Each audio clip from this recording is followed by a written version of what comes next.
Trabalho de processos patológicos gerais. Tema: alterações no interstício.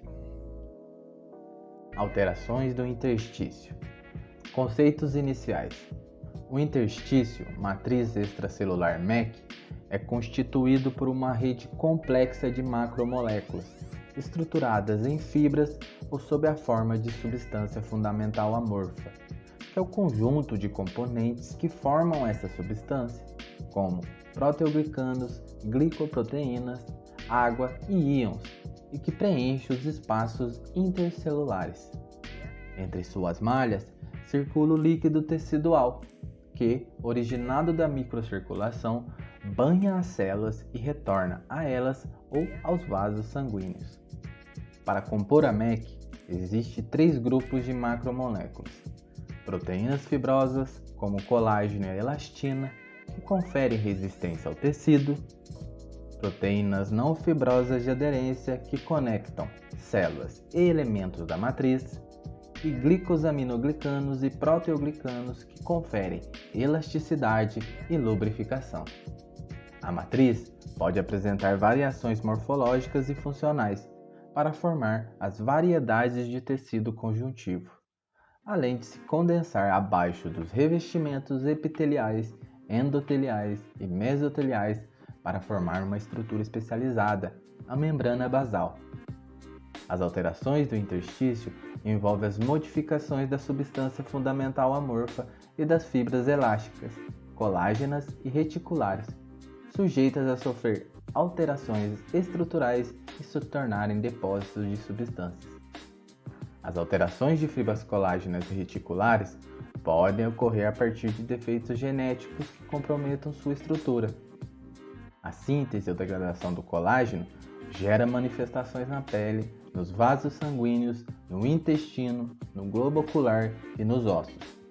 Já as alterações adquiridas que interferem na síntese ou degradação do colágeno podem ser exemplificadas por condições como o escorbuto, onde a carência de vitamina C leva à hidroxilação deficiente do colágeno, promovendo fragilidade capilar, hemorragia e deformidades ósseas. Um outro exemplo seria o do latirismo, condição em que deformidades ósseas e aneurismas surgem a partir da ingestão da semente de ervilha de cheiro, que contém inibidores da lisio-oxidase. As alterações das fibras elásticas podem ser congênitas, como a síndrome de Marfan, ou adquiridas. As alterações adquiridas relacionadas às fibras elásticas podem surgir por inibição da lisio-oxidase ou transtornos sobre as fibras formadas, como é o caso da elastose solar. Bom, a elastose solar é uma alteração do interstício e ela consiste no processo de degradação de fibras elásticas e colágenas da pele, mais especificamente na região da derme. Essas fibras elásticas e colágenos reduzem a elasticidade devido a um espessamento da pele e apresentam uma coloração amarelada e uma superfície sulcada com um aspecto de casca de laranja seca, como na imagem ao lado. Essa degradação forma uma lesão e ela é causada sobre a ação da radiação solar. Histologicamente, essa lesão apresenta um acúmulo de material basófilo amorfo, ou seja, não possui uma forma determinada, e é rica em fibras elásticas no tecido conjuntivo, e essas fibras perdem suas características usuais. Basófilos são leucócitos que se ficam com corantes básicos. E para quem não se lembra, possuem inúmeros grânulos que liberam heparina e histamina em situações de alergia ou inflamação. Na imagem ao lado temos a ilustração de um basófilo, essa célula roxa com vários grânulos. A elastose é um sinal de envelhecimento cutâneo devido à exposição solar.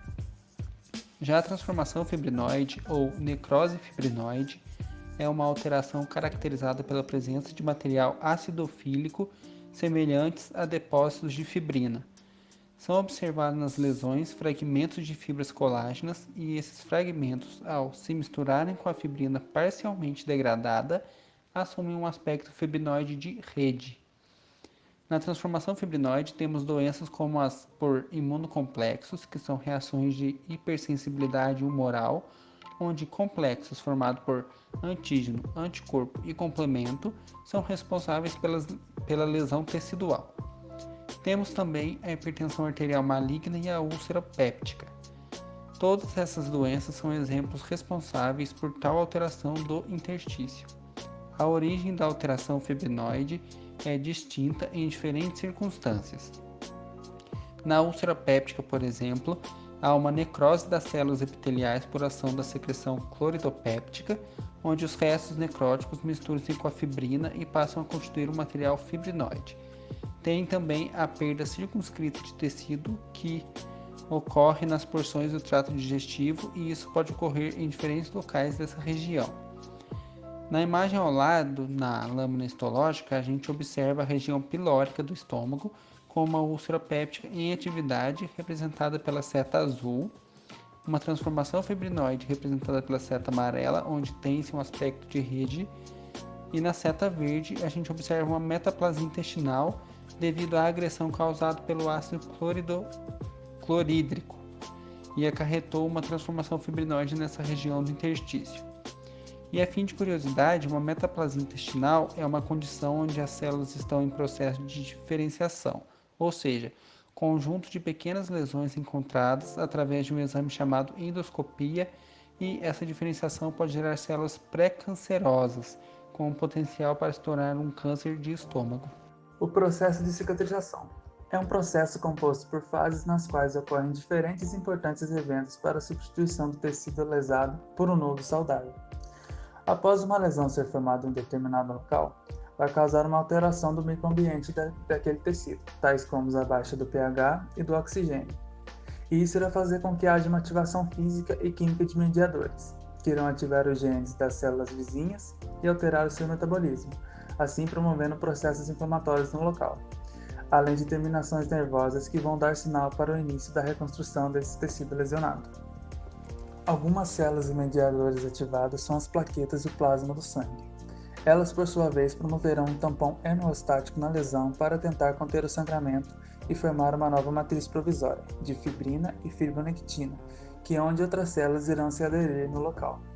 Simultaneamente, outras células presentes no sangue, como monócitos e neutrófilos, irão se infiltrar no local para realizar a fagocitose de restos celulares e possíveis seres patógenos.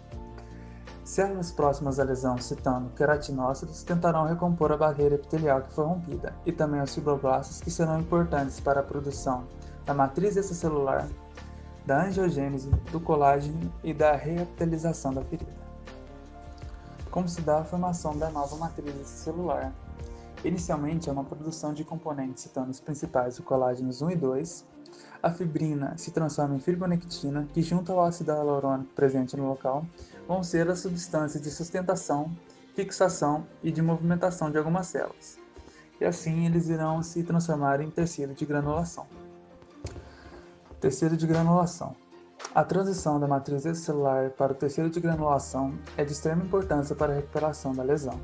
Neste processo surge a fibroblastia, no qual está envolvido principalmente os fibroblastos, surgindo assim a angiogênese, que é estimulada pela queda de nutrientes e oxigênio para as novas células que estão surgindo no local para o reparo tecidual. Essa transição proporciona ao tecido mais força, mais elasticidade e maior vascularização. Se tem uma diminuição do ácido hialurônico existente antes no local, e tem a formação maior de colágenos 1 e 3. Há um aumento dos proteoglicanos sulfatados, que promovem uma fixação e imobilização celular, dando mais resistência ao tecido. O tecido, por sua vez, será mais edematoso do que antes, possuirá alguns espaços vazios devido à imaturidade dos vasos sanguíneos. Consequentemente, será um tecido de fácil sangramento e é possível ver glândulos nesses tecidos, devido à extremidade desses novos vasos neoformados.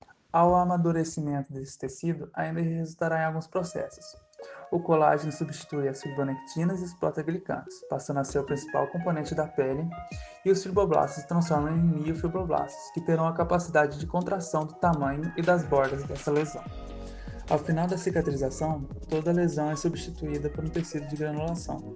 A circulação é restabelecida, há uma reorganização dos colágenos e surgimento de colágeno do tipo 1. Boa parte dos fibroblastos presentes no local também sofrem apoptose. Vale ressaltar que quanto maior a deposição de colágeno, maior será a resistência dessa cicatriz. A amiloidose designa um conjunto de doenças que se caracterizam pelo depósito no interstício de substância proteico-fibrilar possuidora de características físico-químicas e tinturais pelo uso de corantes especiais para histologia, como cristais violetas e as tioflavinas S e T, mas principalmente o vermelho Congo, sendo a amiloidose quando atinge um tom verde maçã fluorescente. Sendo uma patologia inserida no grupo das alterações do interstício, modifica a relação existente entre a matriz extracelular com seus inúmeros componentes, que formam o estroma, e o parênquima, que compõe determinado tecido, gerando assim repercussões em órgãos fundamentais à sobrevivência. A intensidade das consequências clínicas depende da quantidade de material depositado no tecido. Pode se comportar desde uma evolução lenta e assintomática até crises renais, hepáticas e arritmias cardíacas, se o acometimento tecidual for significativo. De maneira simplificada, a doença pode ser subdividida em forma localizada, quando o material é depositado em um único órgão, e forma sistêmica, quando afeta mais de um órgão. Ela pode também ser classificada como primária, aquela sem uma causa predisponente ou coexistente, ou secundária, quando existe uma doença causal associada.